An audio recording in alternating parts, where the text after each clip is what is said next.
What's going on, everyone? Welcome back to the channel. If you're new to the channel, my name is AkeemHaynes. I'm a two-time Olympian, Olympic bronze medalist, author, motivational speaker, and sports commentator. On my channel, we talk boxing, MMA, track and field, and of course, motivation and encouraging content. If this is something that you enjoy, then I hope that you subscribe to the channel. Now, let's get into the video. Janibek Alimkhanuly versus Denzel Bentley. What do we think about this fight happening this weekend? This is for Janibek's WBO middleweight title. Let's start with Janibek. He's coming into this one with a perfect record of 12 wins, 0 losses, 8 wins by way of knockout. In his last 6 fights, he stopped all of his opponents within 8 rounds. So he's on a very nice knockout streak, and I'm sure he'll be looking to pick up where he left off in May. A lot of people don't want to fight this guy. I don't think they're scared of Janibek by no means, but he has so many skills and so many ways that he can beat you.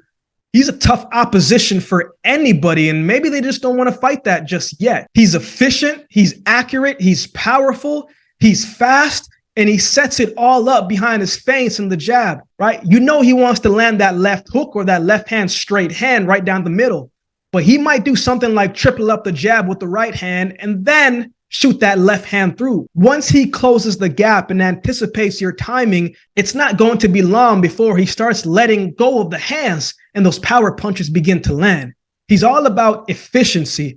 He doesn't have to throw a lot of punches to be effective. If he can make you react to his feints, he's got control over you, because you'll be reacting to him, as we saw in his last fight against Danny Dingham. He had Danny guessing so much mentally that Danny's body was completely out of it. Even early in that fight, while Danny Dingham had a very respectable record, I thought it was clear to see that Janibek was just levels ahead skill-wise than Dingham was.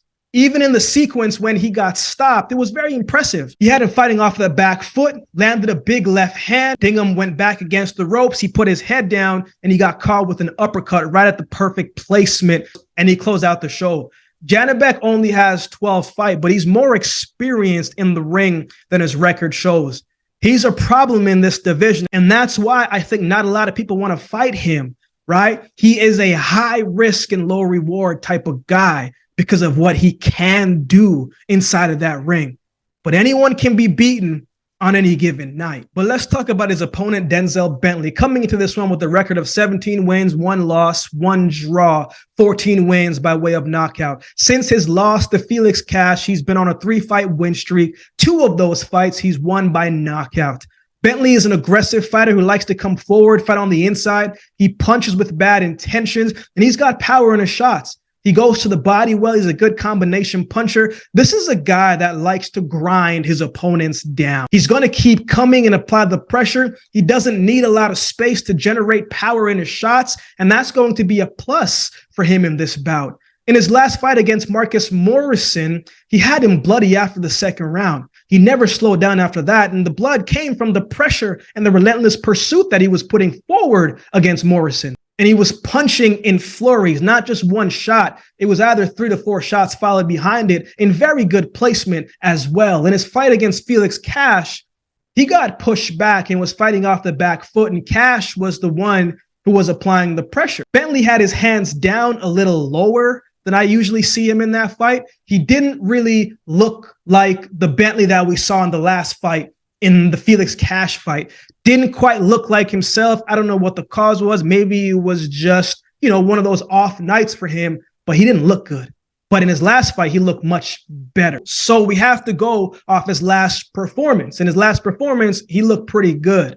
So who wins? Bentley, I think, is a good fighter, but I think Janibek is just on a different level than him. Bentley's defense isn't the best, not a lot of head movement. And once you have him fighting off the back foot, he doesn't really know how to handle that pressure. And it's only a matter of time before he gets hit cleanly and falls for one of Janibek's left hands or that uppercut. And once Janibek starts to figure you out, he's going to use his whole offensive repertoire to help him close out the show. From the footwork to cutting off the ring, from the placement of the punches, I think he's going to overwhelm Bentley in this fight. I haven't seen what the betting odds are in this fight just yet, but I think Janibek gets the knockout in under 6 rounds. to me. So I have Janibek winning this one by knockout. Under 6 rounds is where I would put my money. What are your thoughts on this fight? Who do you have winning this one? Let me know in the comment section below.